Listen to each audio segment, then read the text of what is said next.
Today for food studies, we're going to be making bone broth from scratch. Who here's had bone broth before?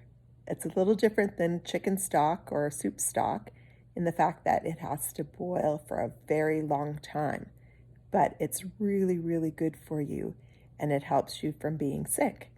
So come with me into the kitchen and we're going to get started with our bone broth. To make my bone broth, I'm going to use my Instant Pot.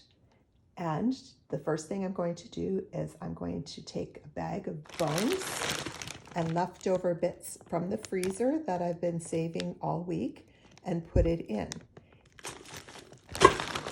So far it doesn't look like much, but you can make this out of scraps. So it's much easier to start. Instead of using all fresh stuff and wasting food, you can use what's already that you've used and save it in the freezer. Next, I'm going to put some onion, carrots, and celery into the pot.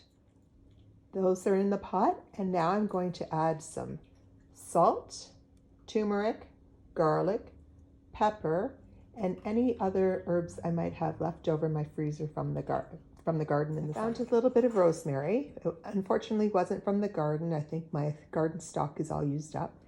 And then we're going to have to put in a little bit of apple cider vinegar, which will take a lot of the good stuff out of the bones and make it really, really healthy and yummy. Then we're going to top this up with water and put it into the Instant Pot.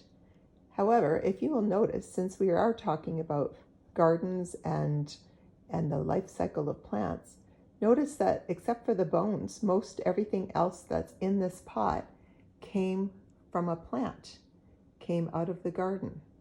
So it's really important to have plants.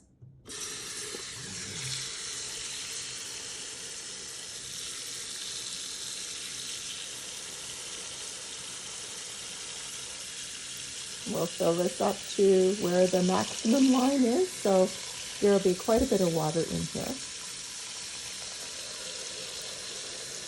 If you were here, you could help take turns pouring water in, but since you're not, I'm going to have to do it all by myself.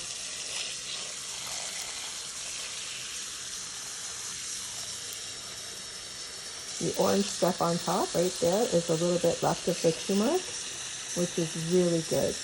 That's the thing that makes chicken noodle soup turn yellow. Now I'm going to put the water and the vegetables into my actual Instant Pot, which actually happens to be Tefal, but they're the same thing.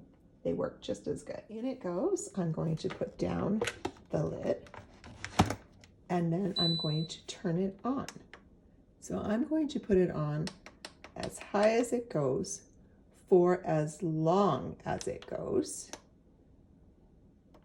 And I'm going to do this over and over again for probably a day, maybe a day and a half, turning it on as often as I remember it, and then it can simmer for a little bit in between, and then I will show you what it will look like when it is done.